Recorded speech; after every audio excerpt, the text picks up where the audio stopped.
Maître Djibril War, député de la 13e législature, donne la clé du combat à ses camarades de Benno Bokk Yakaar. Il leur demande de saisir le Conseil constitutionnel si Diomaye Faye venait à dissoudre ce soir l'Assemblée nationale. Dans cette édition, nous parlerons également de cette visite à Tivaouane du président de la République en prélude au Mawlud. Bassirou Diomaye Faye a magnifié le rôle des chefs religieux dans la stabilité du pays. Et enfin, cette coupure d'électricité qui frappe Dakar depuis ce matin, une panne que les techniciens de Senelec expliquent par une perte du réseau d'interconnexion de l'OMVS et qui a impacté la distribution d'électricité dans plusieurs zones desservies.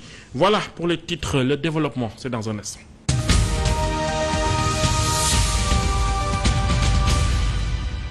Merci de nous choisir pour vous informer. Le moment est attendu. Le président de la République parle à son peuple à 20h. Une adresse à la nation sur sans doute la situation des institutions marquée par ce bras de fer entre l'exécutif et le législatif. Le président Bassirou Diomaye Faye, qui a la prérogative de dissoudre l'Assemblée nationale dès aujourd'hui, a pourtant écrit à cette institution pour fixer la date de la déclaration de politique générale du Premier ministre Ousmane Sonko au 13 septembre.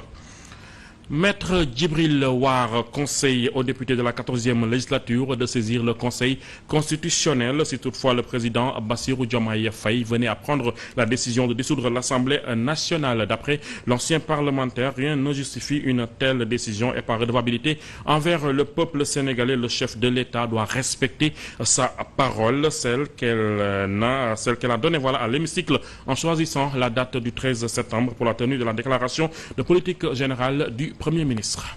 De dissoudre quand même la date, avant date, et le force a fait sa promesse. Il y a une jurisprudence quand le président Macky Sall a changé le calendrier.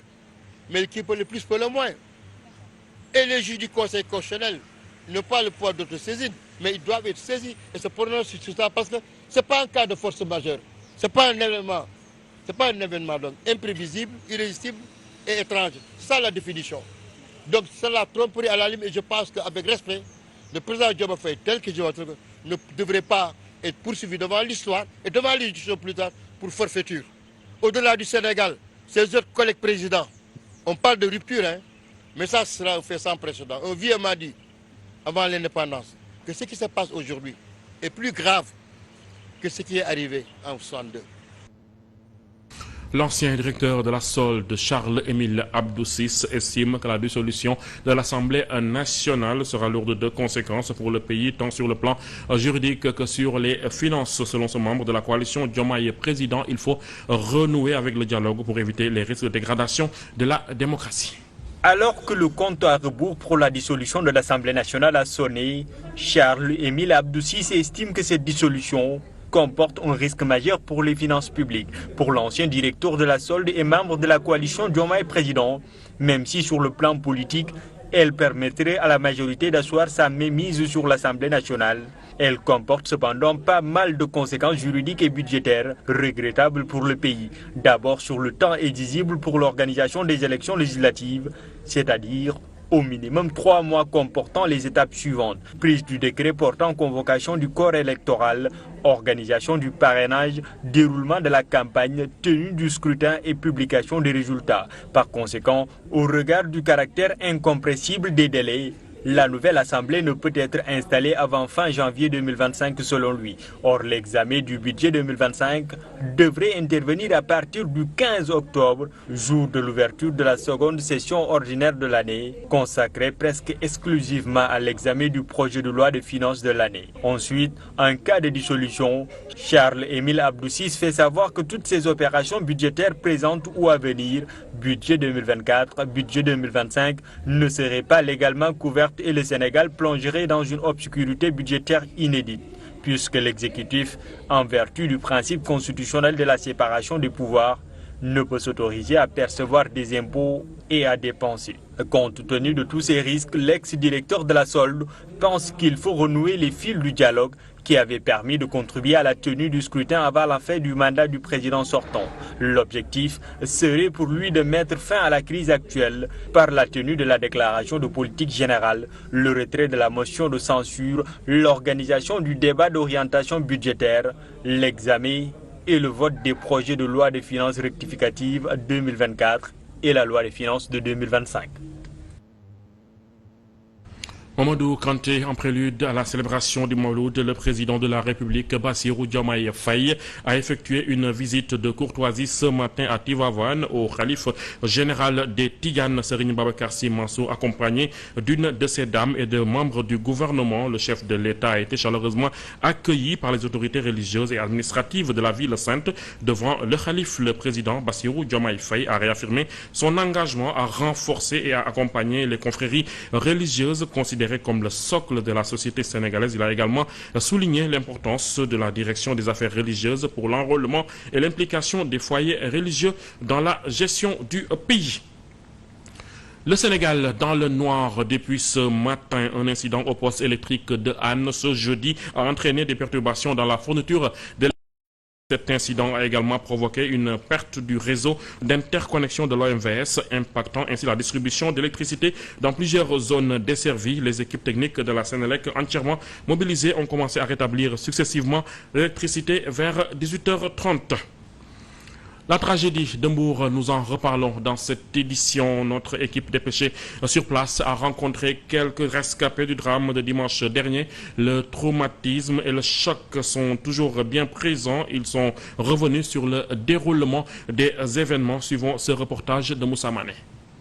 Leur détermination dépasse même leurs croyances. Ces deux jeunes gens sont des rescapés de cette pirogue qui avait à bord plus de 80 personnes, des hommes et des femmes. Ici, ils reviennent sur ce qui s'est réellement passé. Je fais partie des premiers à monter à bord. J'ai trouvé des gens sur place, mais c'était les propriétaires de la pirogue.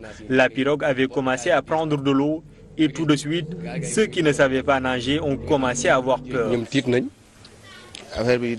C'est quand on a embarqué vers 15 heures, nous étions prêts, mais à un moment donné, la pirogue était lourde à cause de l'eau. C'est à 15 heures qu'ils ont pris départ au quartier Tefes de Mbour.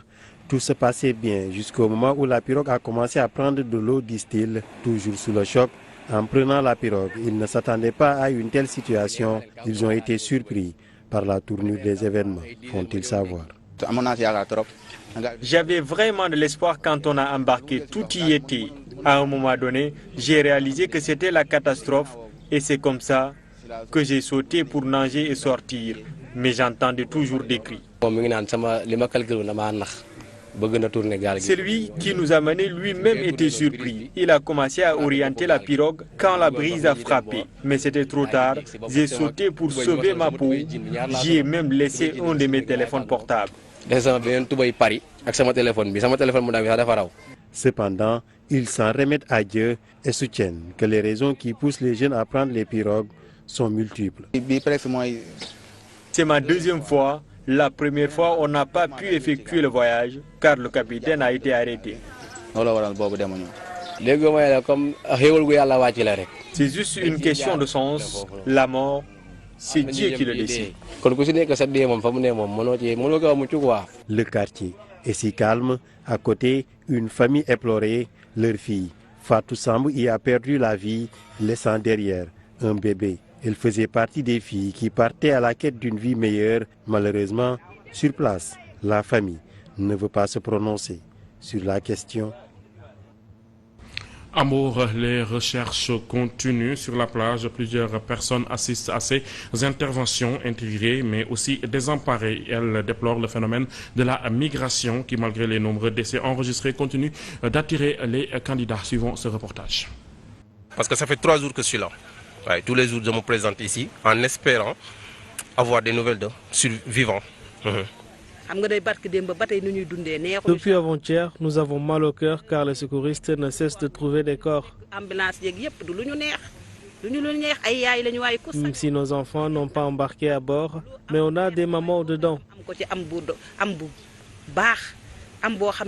Et on sait que chaque femme aurait souhaité que son enfant réussisse de la plus belle manière.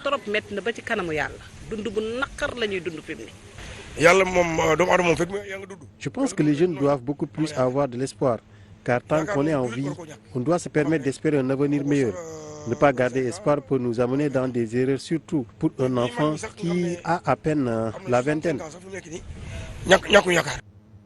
Les propos recueillis par Mamadou Kanté. Pour ce qui est du capitaine de la pirogue, il est actuellement entre les mains de la gendarmerie nationale. D'après sa famille, il s'est rendu aux forces de l'ordre de son plein gré. Il justifie son départ par des problèmes de santé qu'il cherchait à soigner en Europe. Il s'agit de mon oncle Cheikh Touré Sall et c'est une bonne personne. Quand le drame s'est produit, il a crié partout à cause du mal qu'il a ressenti. La responsabilité était trop lourde et ce sont même ses amis qui l'ont ramené.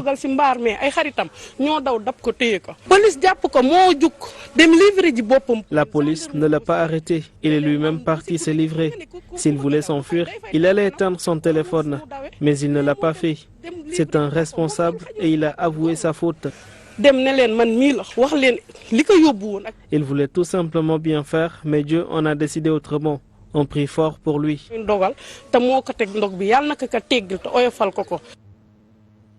Cette situation interpelle également les chefs religieux. L'Union des oulémas mandingues du Sénégal déplore le phénomène de la migration irrégulière. Ainsi, elle appelle les autorités à chercher des mesures fortes, à trouver des mesures fortes, pour retenir les jeunes à travers le financement de projets, l'encadrement et la formation afin de répondre aux besoins de cette tranche d'âge. Parce que ces jeunes, ce qu'ils aillent chercher en Europe, donc nous, on peut le réaliser ici, en restant ici, en travaillant, en forçant vraiment que ça soit une réalité, parce que c'est un rêve. C'est un rêve aussi, il veut aller là-bas pour découvrir ou bien pour revenir travailler ici. Mais je crois qu'il y a toutes les ressources naturelles ici au Sénégal. Donc si nous nous mettons vraiment au travail, je crois que nous allons réussir, Inch'Allah. Donc je crois qu'il y a beaucoup de structures qui sont là, qui gèrent sur... il y a la DER qui est là, qui doit accompagner les jeunes. Il y a la 3 FPT qui est là. Il y a la direction des emplois, le ministère de l'Emploi aussi qui est là. Eux aussi, ils devraient revoir leur politique. C'est tout pour ce soir. Merci d'avoir choisi le journal de 7TV pour vous informer. Restez avec nous. Nos programmes se poursuivent. À 20h, vous pourrez suivre en direct le message, l'adresse à la nation du chef de l'État, Bassirou Diomaye Faye, suivi d'un plateau spécial animé par Maïmouna Ndour Faye, qui aura d'éminents invités. Merci de nous avoir suivis. Au revoir.